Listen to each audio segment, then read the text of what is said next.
नमस्कार, आप देख रहे हैं एसपीएन 9 न्यूज। मैं हूं रोहित वर्मा। बिहार में दलित राजनीति का सिरमौर बने रामविलास पासवान गुरुवार को ऐसे सफर पर निकल गए जहां से लोग फिर कभी नहीं लौटते। रामविलास अनंत सफर पर भले ही निकल गए, लेकिन राजनीति में उनकी कमी कोई पूरी नहीं कर सकेगा। सत्ता पक्ष रहा हो या विपक्ष, सभी के लिए सर्वसुलभ और सभी नेताओं की इज्जत करने वाले रामविलास के जाने के बाद सभी राजनीतिक दलों के नेता उनके निधन पर मर्माहत हैं। बिहार पुलिस की नौकरी छोड़कर राजनीति के मैदान में उतरे रामविलास पासवान कांशीराम और मायावती की लोकप्रियता के दौर में भी बिहार के दलितों के मजबूत नेता के तौर पर लंबे समय तक टिके रहे।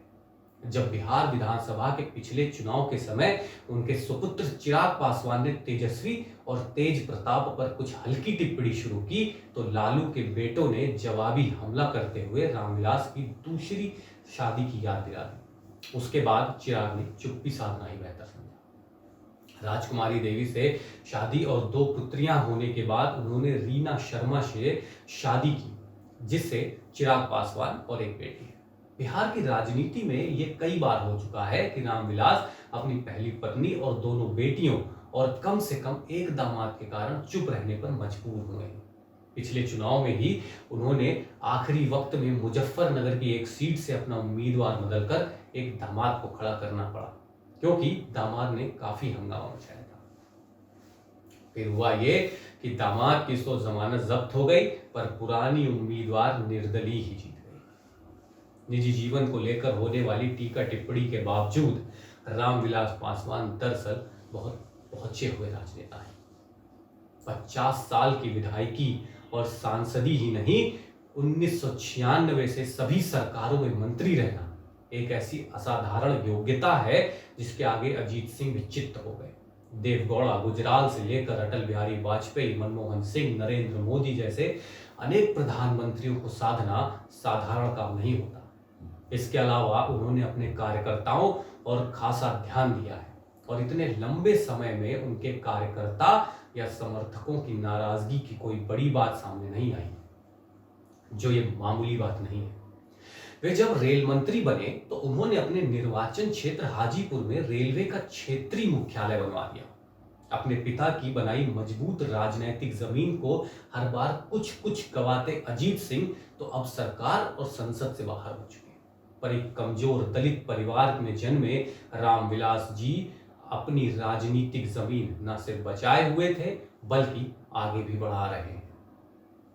2019 के आम चुनाव से पहले एक और पैंतरा लेकर नरेंद्र मोदी और अमित शाह जैसे हार्ड टास्क मास्टरों को भी उन्होंने मजबूर कर दिया कि वह बिहार में लोकसभा की 6 सीटों पर लड़ने का समझौता करने के साथ असम से खुद राज्यसभा पहुंचने का इंतजाम करना कोई मामूली बात नहीं होगी। रामविलास पासवान के राजनीतिक सफर की शुरुआत कैसे हुई, ये हम आपको बताते हैं।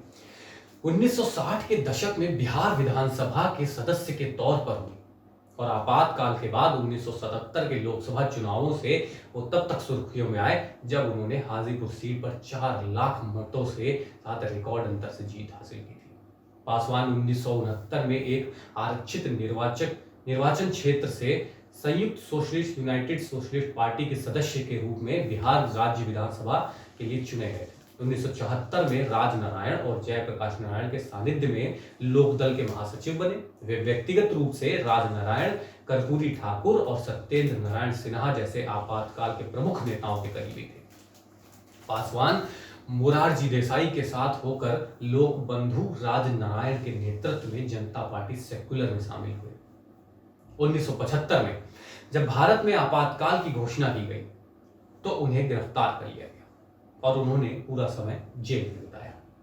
1977 में रिहा होने पर वे जनता पार्टी के सदस्य बन गए और पहली बार इसकी टिकट पर संसद के लिए चुनाव जीत हासिल की, और उन्होंने सबसे अधिक अंतर से चुनाव जीतने का विश्व रिकॉर्ड अपने नाम किया।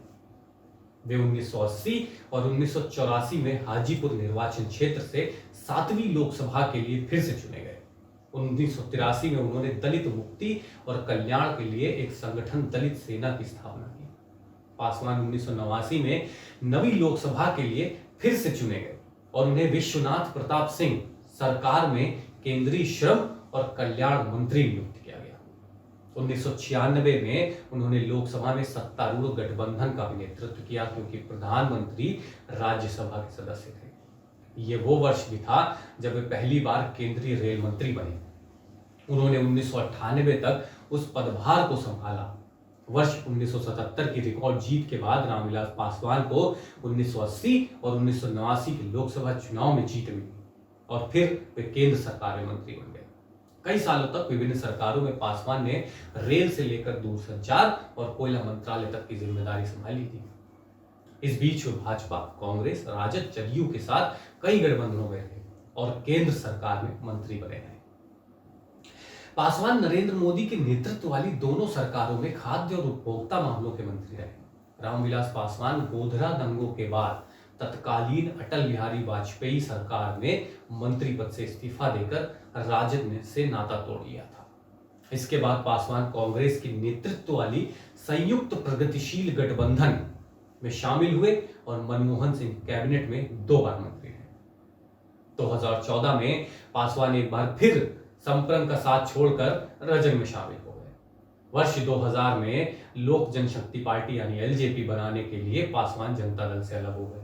2004 में लोकसभा चुनावों के बाद पासवान यूपीए सरकार में शामिल हो गए और उन्हें रसायन और उर्वरक मंत्रालय और इस्पात मंत्रालय में केंद्रीय मंत्री बनाया गया। फरवरी 2005 में बिहार राज्य चुनाव में पासवान की पार्टी एलजेपी ने भारतीय राष्ट्रीय कांग्रेस के साथ मिलकर चुनाव लड़ा।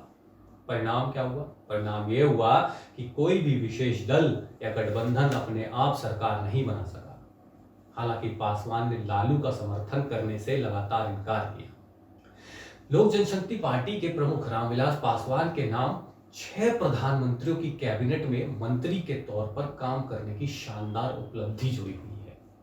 1989 में जीत के बाद वो वीपी सिंह की कैबिनेट में पहली बार शामिल किए गए और उन्हें श्रम मंत्री बनाया गया।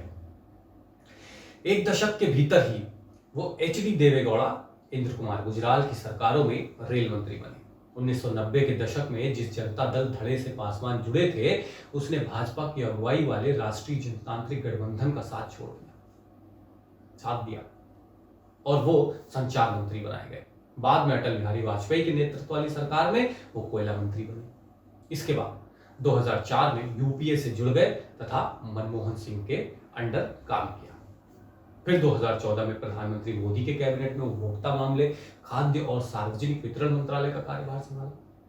6 प्रधानमंत्रियों के साथ काम कर अनूठा रिकॉर्ड बनाने वाले रामविलास पासवान को मजाकिया लहजे में रजत अध्यक्ष लालू प्रसाद यादव ने एक बार राजनीति का मौसम विज्ञानी बनाया था। बाद में वो इस नाम से चर्चित हो गए। लोकसभा जनशक्ति पार्टी यानी लोजपा की स्थापना करने वाले रामविलास पासवान ने जयप्रकाश आंदोलन में भी बढ़ चढ़कर हिस्सा लिया था। उनको जानने वाले कहते हैं कि उन्होंने राजनीति ही नहीं, समाज में अंतिम व्यक्ति तक सुविधा पहुंचाने के लिए प्रारंभ की थी। वे किसी को गरीबी में देखकर भावुक हो जाते थे। जदयू के प्रदेश अध्यक्ष और रामविलास के साथ 45 सालों से जुड़े रहने वाले वशिष्ठ नारायण सिंह बताते हैं कि जेपी आंदोलन में वे दोनों पटना के फुलवारी जेल में साथ रहे। उन्होंने कहा, यह भावुक क्षण है। उनकी स्मृतियां अब दिखाई पड़ रही हैं। वे बताते हैं, राज्यसभा में भी वे कई बार दिखाई पड़ जाते थे तो बिना हालचाल जाने गुजरते नहीं थे। यूपीए 2 के कार्यकाल में कांग्रेस के साथ उनके रिश्तों में तब दूरी आ गई जब 2009 के लोकसभा चुनाव में अपनी पार्टी की हार के बाद उन्हें मंत्री पद नहीं मिला और इस दौरान पासवान अपने गढ़ हाजीपुर में ही हार गए थे। वहीं 2014 के लोकसभा चुनाव में एनडीए ने उन्हें लड़ने के लिए 7 सीटें दी। लोजपा 6 सीटों पर जीत गई। रामविलास पासवान चुनावी मिजाज भांपने में माहिर थे। चुनाव होने से पहले उन्हें अंदाजा लग जाता था कि कौन सा गठबंधन उनके लिए उपयुक्त रहेगा। अगर आपको ये वीडियो पसंद आई है तो लाइक करें और कमेंट करके हमें जरूर बताएं। नमस्कार।